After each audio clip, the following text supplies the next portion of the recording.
If you are a student, if you are a learner, you're going to be successful. You're going to make tons of money or have a great life in whatever way you wish to do it. Sometimes when you're going down in revenue size, you're actually improving your efficiencies, you're improving your processes, you're improving your customer service. Maybe you added a CRM to do better client management. You notice 30, 60, 90 days later, hey, yeah, we're doing less revenue, but we're actually making more money. The top 1% pays dynamically way more in taxes than everybody else. Why? Because they're not measured on their net worth, they're measured on their income. Problems to Profit's here for you guys, and it's here for you so that you can. Welcome back to Problems to Profit. I'm your host, Preston Brown. Thank you for tuning in again. I want to go over scaling today. I want to talk a little bit about business, the mindset it takes to get into business, run a business, manage a business, scale a business, grow a business to the point where it's an asset, not an obligation or liability. Just kind of the how-to and maybe the what is. A lot of people talk about scaling. You can go and you can talk to all the YouTube gurus, the TikTok gurus, or watch their content. Most of them probably won't talk to you. And they'll give you a million different definitions for scaling, and they're all BS, okay? None of them are true. The best lie the devil ever told was always seeded with an ounce of truth, but most of that bullshit's clickbait, okay? So I want to tell you what scaling really is. Scaling is feedback, okay? And when we're looking at scaling a company, the growth that the company receives is feedback from the market based on your product, your service, your customer service, your location, your terms, your conditions, your price, your everything else, your marketing, your people, all of it. It is feedback on which areas of your business are doing well and feedback on which areas of your business are doing poorly. Now, which way does scaling go? I mean, in a perfect world, it's going up, right? Like it's generally like some kind of zigzag line, like one of those stock market charts. Well, that's great, but can scaling go down? Yeah. I was on a panel a while back and a bunch of different 9-figure entrepreneurs were talking about what is scaling and is scaling good? Well, yeah, scaling is always good because feedback is always good. And that doesn't matter whether you're scaling up or whether you're scaling down, okay? Because if you're reviewing the feedback and you're measuring what's coming in, what's going down, then it's always positive because at least it gives you an idea of what you need to fix.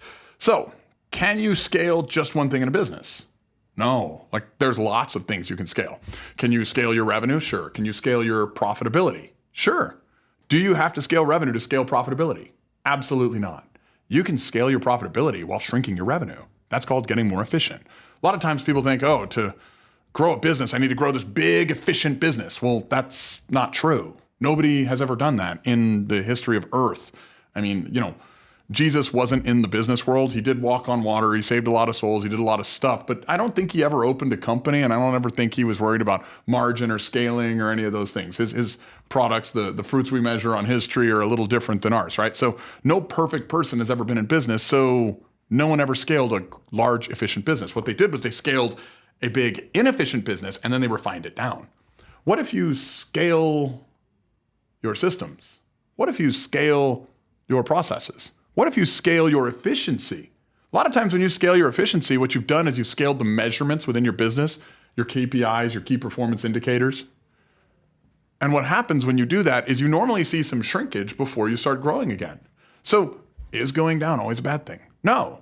Sometimes when you're going down in revenue size, you're actually improving your efficiencies, you're improving your processes, you're improving your customer service. Maybe you added a CRM to do better client management. And while there's, some of a learning curve, you'll see some downsizing. You might also find that some people are not doing what they're supposed to be doing. You might eliminate some staffers. You might remove some old processes and there's some retraining times. And then you notice 30, 60, 90 days later, hey, we're doing less revenue, but we're actually making more money.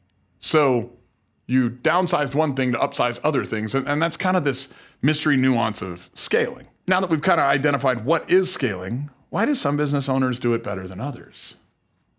What makes, let's go and let's use the top 1% and maybe understand what that is too.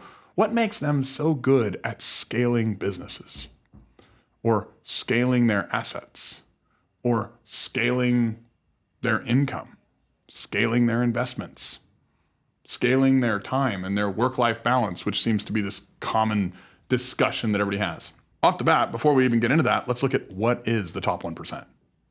Does the top 1% like have a higher net worth necessarily than you? No, that's not what we're measuring. When they talk about the top 1%, I know there's all the political mumbo jumbo, oh, the rich need to pay their fair share, oh, this, oh, that, like the top 1% pays, dynamically way more in taxes than everybody else. Why? Because they're not measured on their net worth, they're measured on their income, okay? I haven't checked the top 1%'s income this year, but last year, 2 years ago, it was like $530,000, $540,000 a year. If you generated that income, you were in the top 1%. So does being in the top 1% mean you're a billionaire, you're a trillionaire, you're going to the same dinner parties and, flying on the same private jets and, arriving at the same private islands as Elon Musk and Jeff Bezos? No, probably not. Like the top 1% relevant to the highest net worth individuals are not rich. Like they're generally high productivity operators. Like your doctors are generally going to be in the top 1%. Some of them, not all of them. Like actually internal medicine doctors and some of the lower level doctors have lost a lot of their income over the last few decades due to the HMOs, the insurance companies, all that, Medicare, Medicaid, like everybody's negotiating with them and they don't know how to negotiate, they don't know how to help. So some of the doctors are not even in the top 1% anymore. Small business owners are often in the top 1%. Professional athletes are in the top 1%, and obviously different varying degrees, but all you have to do is pass that like 500,000, maybe now it's 600,000 or 700,000 mark to be in the top 1%. Okay, so why are the top 1%, at least the entrepreneur versions of the top 1%, so much better at scaling? Well, frankly, it's because they're better at measuring. What makes them better at measuring? It's real simple, guys. Problems and a love of this thing called change. Change is choose humble action necessary to garner excellence. It's funny because when we look at this funny word change, I was having a conversation with one of my leaders in my home building company the other day, and this home building company is now doing 20 to 30 closings a month, and so she's changed a bunch of the protocols and procedures and things that we do in that company, and the staff was having a little bit of a mutiny. They were like, well, we've always done it this way. Why do we have to do that? And she was like, you want to do the same stuff we did when we were closing 6 to 10 homes a month, now that we're closing 20 to 30 homes a month. Like, that's like thinking, well, if I got married, my relationship would be exactly the same as it is with my boyfriend or girlfriend. Huh?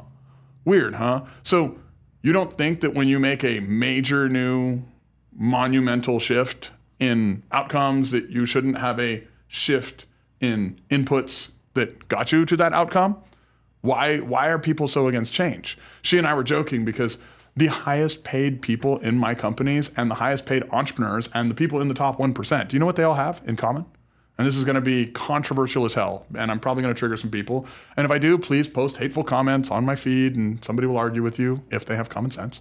The highest paid people on earth have radical common sense. Like when Elon Musk looks at a spaceship part that NASA has put out, and it's like $2 million, $3 million for a simple part that doesn't even have any moving parts.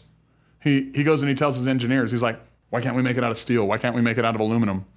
Later, it turns out that the part, even with the manufacturing costs, the engineering, the design, and everything else, was $20,000, and all of a sudden, he became more efficient than NASA, and he can land rockets. Think about that, okay? And he's not a rocket scientist. He's not an electrician. He's not an electrical engineer. He was actually a software developer that created and exited PayPal. So a software developer figured out how to create landable rockets and has put more satellites in space than any of the rocket scientists on Earth that work with all of the big governments on Earth. Like no big government can land a rocket, yet the software developer can. Like let that sink in, guys. Let that sink in. So common sense is the key. What's holding most people back from having common sense? I want to go over this because it leads right into the your problems are your gifts idea of problems to profit. Most people think problems are something that they should avoid. I think that they're your guides. I think they're your guideposts. I think that they're the things that are going to make you wealthy and successful if you identify them, approach them. Don't run away from them. Anything you run away from, you're not going to get close enough to understand. Like, you need to approach them. The idea that people fail and don't have common sense and don't make the money that their peers make and don't buy into the need to change and spend their time blaming everything. And blame is also an acronym, guys. Being lazy and making excuses, right? The idea that people have this mindset of blame rather than this mindset of change is good is they hate problems and they don't have common sense. So what holds people back from common sense? What holds people back from common sense, like, I've rooted it down to 5 basic things. And all of these things prevent them from being a great learner or a great measurer. If you are a student, if you are a learner, you're going to be successful. You're going to make tons of money or have a great life in whatever way you wish to do it. Like, if Mother Teresa never made a lot of money, but she helped a lot of people. Why? Because she had the ability to learn. And she had this thing called faith, right? So she had faith. And I'm not even talking about the religion type of faith, but we'll get there. She had the ability to learn, and she had faith that she could learn it. And she stepped out of her comfort zone and took risks. They always say a coward dies 1,000,000 deaths, but those who are courageous only die once. She had the courage to step in and learn.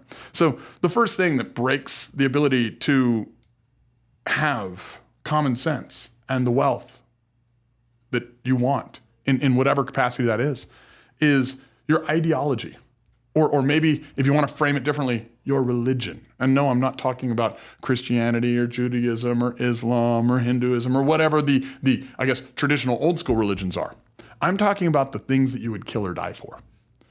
What you are religiously devoted to in the real world today, you are a slave to.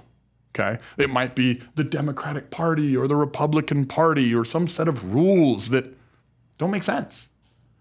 Maybe they made sense when you were 7 or 8 years old, but now you're 30, now you're 40, now you're 50, your life has changed. You can't follow the same rules because they won't get you the same results. Like, if all of us followed the same rules as we did when we were 10 or 11 years old, we wouldn't be able to drive cars. We wouldn't be able to, go to the bar at night. We wouldn't be able to go out and do things good or bad that could otherwise influence our lives. So what are you religiously devoted to? And a real good way to look at this, what do you spend a lot of time blaming on? What triggers you to where you're going to go and spend your time blaming someone or something for impacting your progress? That's a real good guidepost to the problem that is the root cause problem of your ideology or religion. So that's one, okay? That's the first thing that's causing you to fail and not have common sense. The next thing, fear, okay? And it's actually number 2, not number 1.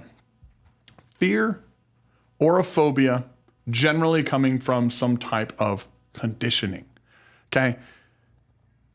Fear and faith are 2 energies that drive the human experience, okay? Both of them drive the human experience.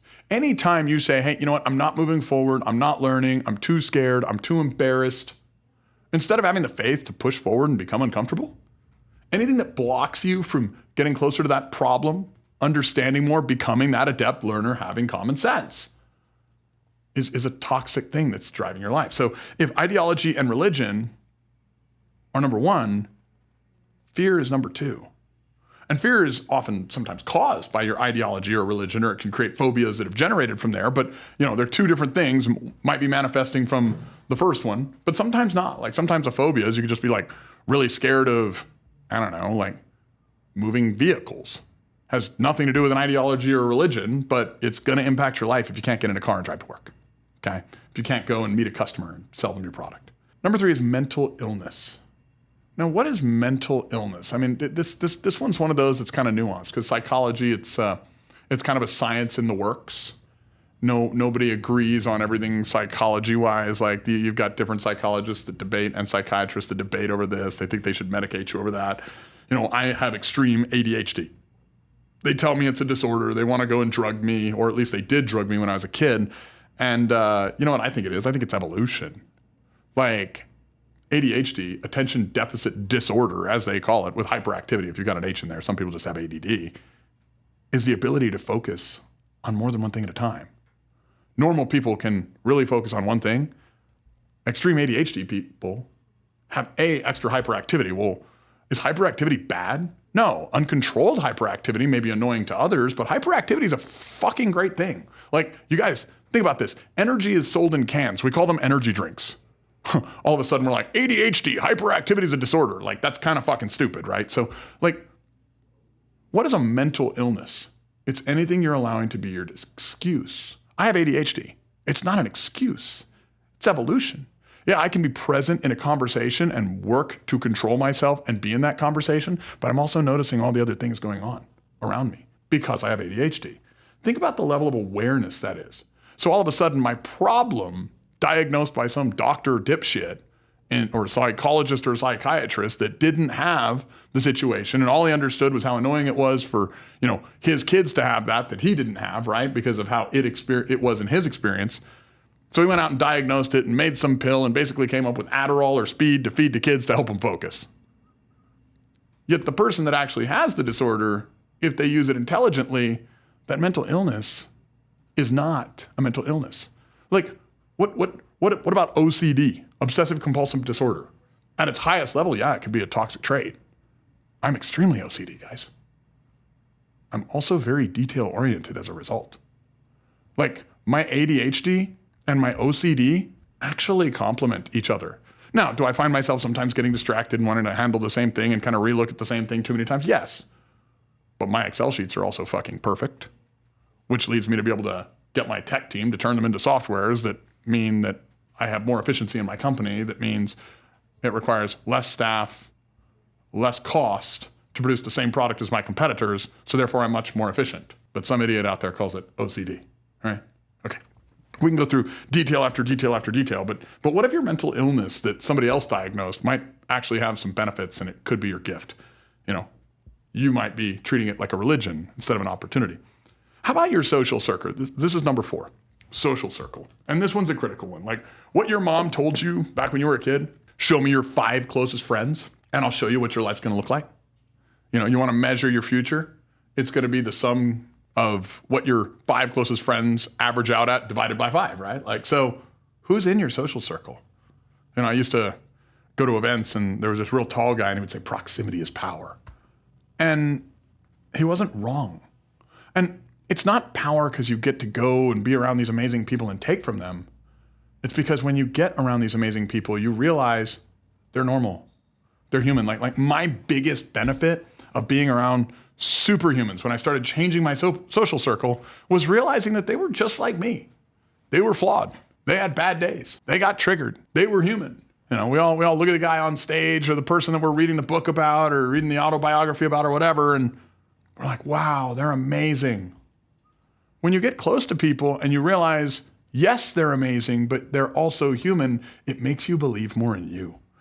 So you might need to clean your social circle because this is 100% going to dynamically pull you away from common sense.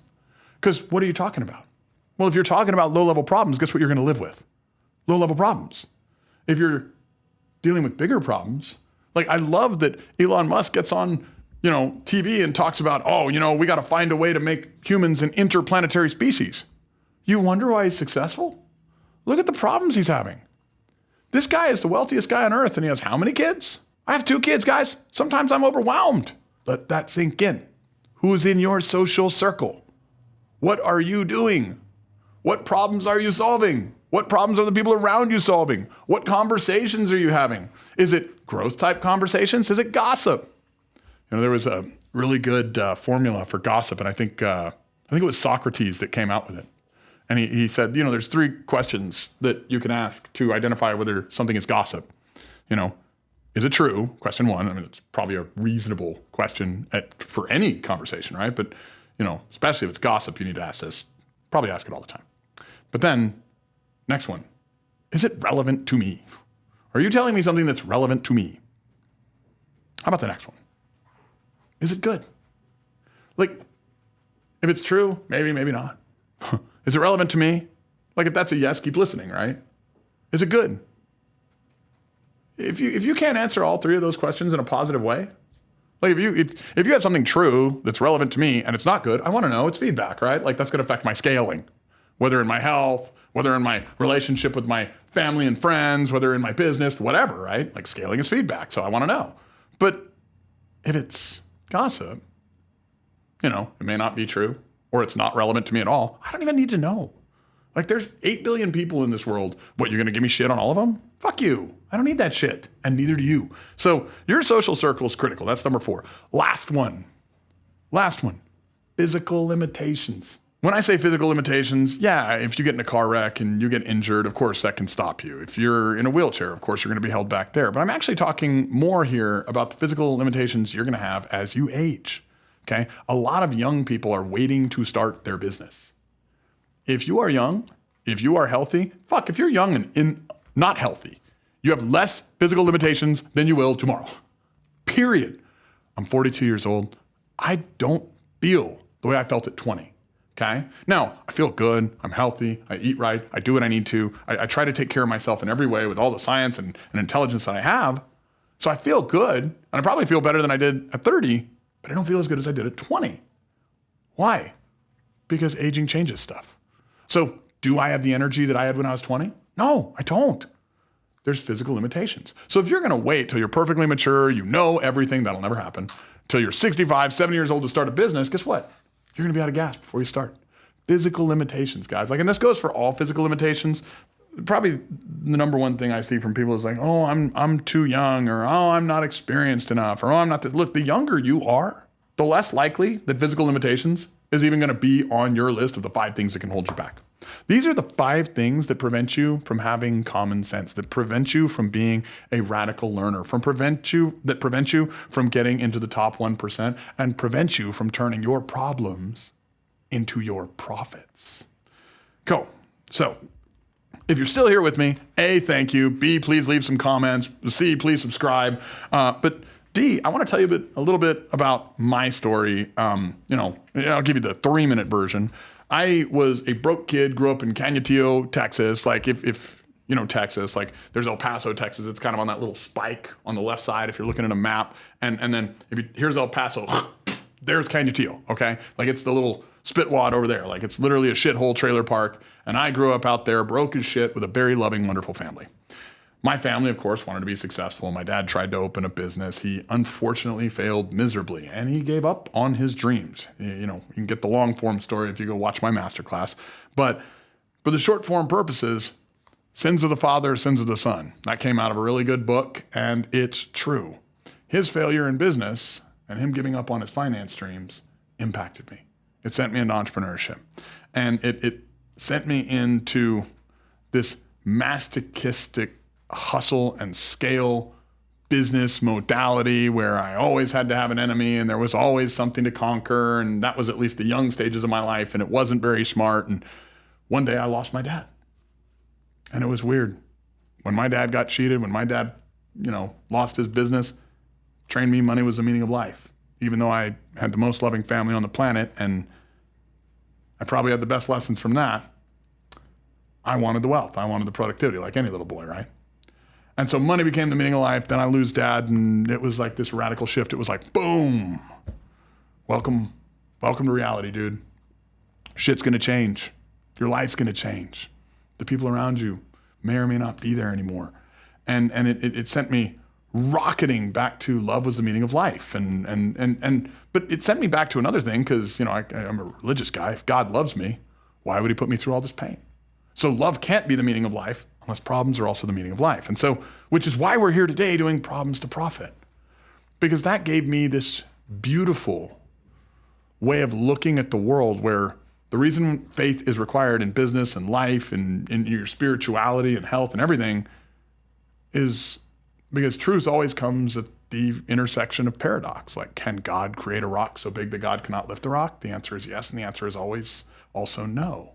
And so that paradox right there means you need truth. And love is the meaning of life, but also problems are the meaning of life. And that's paradoxically important. But if love is the meaning of life and problems are the meaning of life, then we have to readjust our mindset based on everything we've been taught if we want to be successful entrepreneurs, if we want to get into the top 1%, if we want to learn the best way to scale, if we want to learn how to turn our problems into profit, and we want to be profitable. If we want to have the best mindset, because it is something you set, like your mindset, your heart set, your skill set, you set those things, then we need to allow problems to be our guideposts, because the only way to love unconditionally is to love beyond your conditions. Well, let's think about it. What is conditional love? Well, you caused me a problem. You broke my condition. Well, I don't love you anymore. You'd never say that to your kids, but you probably say that to yourself all the time. And I know I did a lot. So I spent many years living in that kind of miserable state of scaling, hustling. I lost my dad, and it was the worst day of my life, and it was also the best. And while it didn't all come to me in an understanding on that very day, it woke me up. And I realized, wow, maybe I shouldn't worry about this hustle and grind scaling bullshit that all these YouTubers and TikTokers and Facebook gurus all talk about. Maybe this hustle and grind shit's not real. Maybe what I really need is how to study these emotions, these energies in motion that are hitting my body. I'm a biochemical electrical being just like you, just like every person alive.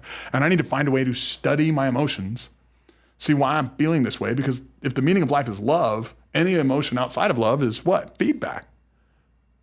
And man, when my dad left, I hated myself for not spending time with him, hated God for taking him, hated him for leaving. And all of that hate, when I was able to love beyond my conditions, taught me that I needed to stop worrying about the hustle and grind scaling process. And I need to understand what scaling really was. And as your business grows and as your understanding of scaling improves, you learn this beautiful thing called automation, because that's the most important thing to scale in a business once you hit a certain stage. And when you scale your automation, you buy your time back. Your business becomes an asset, not an obligation. Your business becomes something that you own, not something that you owe your time, your energy, and your life to. You achieve this thing, like this beautiful thing called work-life balance, okay? Which you wouldn't have at first. I promise you, like when you start a business, it's like having a kid. You don't get to schedule the shits. You're not going to tell the diapers when they're allowed to fill up, right? That's a startup business. But when you have that 7, 8, 9-figure, optimized, efficient company, wow, you have freedom, guys. You have the time to spend with your kid. Talk about what's happening at school, if he's got a bully or if there's something going on or if he's having trouble somewhere. You have time to coach the baseball team. You have time to spend time with your wife. A lot of people get married, don't even know their spouse. Small business is the opportunity for you to get in to something productive that you're passionate about, that brings you purpose, that just like you give that gift of selling your product, your service, and helping others that solve their problems by buying the product you sell, yeah, your sale is their solution. That business later turns around and solves your problem. And as those physical limitations start hitting you as you age, you're free. Problems to Profit's here for you guys. And it's here for you so that you can jump into the entrepreneurship world. And why do I think you should do that? Because you have to. You don't have a choice. Now, some haters are going to say, oh no, that's bullshit. This guy doesn't know what he's talking about. And I hope they all chime in. I hope they comment. If you're a hater, if you think you have a choice in getting into entrepreneurship, you may today, but you won't in 10 years. Why? Well, let's think about it. AI is a fact. Quantum computing is coming online. Shit, Russia's launching hypersonic missiles, and that was impossible 10 years ago. They predict that there will be 10 autonomous robots for every human in 10 years. That's a prediction, which makes your job less necessary. If I can fill your job description out with 10 or 20 bullet points, and most jobs I can, it's going to be obsolete.